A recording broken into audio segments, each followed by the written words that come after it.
সকলকে নমস্কার। আজ আপনাদের শালগ্রাম শিলা সম্পর্কে কিছু বলবো। হিন্দু পৌরাণিক কাহিনী অনুসারে দেবী তুলসীর প্রথম স্বামী ছিলেন অসুররাজ জলন্ধর। জলন্ধর শিবের ক্রোধ থেকে সমুদ্রের গর্ভে জন্ম নেওয়া এক অপরাজয় অসুর ছিলেন।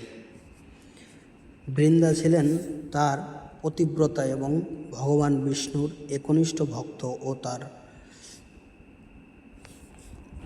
পূজারী।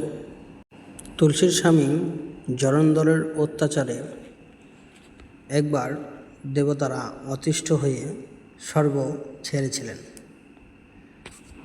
এহেন পরিস্থিতিতে সকল দেবদেবী ভগবান বিষ্ণুর কাছে গিয়ে তাদের সমস্যার কথা জানায় এবং তারা সমাধানের জন্য ভগবান বিষ্ণুকে যে কোনো একটি পথ অবলম্বন করতে বলে। ভগবান বিষ্ণু তখন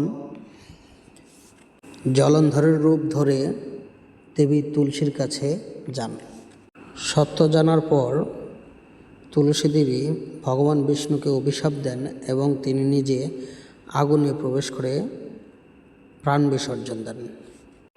এরপর তুলসী দেবীর সতীত্ব নষ্ট হওয়ার কারণে ভগবান শিব যুদ্ধে জলন্ধরকে হত্যা করেন।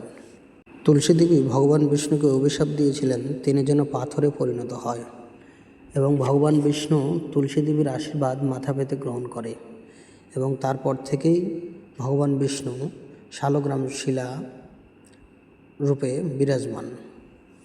তুলসী দেবীর অভিশাপের ফলে ভগবান বিষ্ণু পাথর রূপে নেপালের কালীগণ্ডকী এবং গণ্ডকী নদীর তীরে পাথর হিসেবে আজও বিরাজমান। পরের ভিডিওতে শালগ্রাম শিলা কীভাবে চিনবেন সেই বিষয়ে আমি তথ্য দেব। সকলকে নমস্কার। সকলে আমার ইউটিউব চ্যানেলটি সাবস্ক্রাইব করবেন এবং সকলে আমার ভিডিওতে লাইক এবং কমেন্ট করবেন। আপনাদের লাইক এবং কমেন্টে আমি আরও ইনফরমেশনমূলক ভিডিও দেওয়ার জন্য উৎসাহী হব। আমি আমার ইউটিউব চ্যানেলে এরকম আরও ভিডিও আপলোড করব। আজকের মতো শেষ। পরবর্তীতে আরও ভিডিও দেখতে পাবেন। সকলে ভালো থাকেন।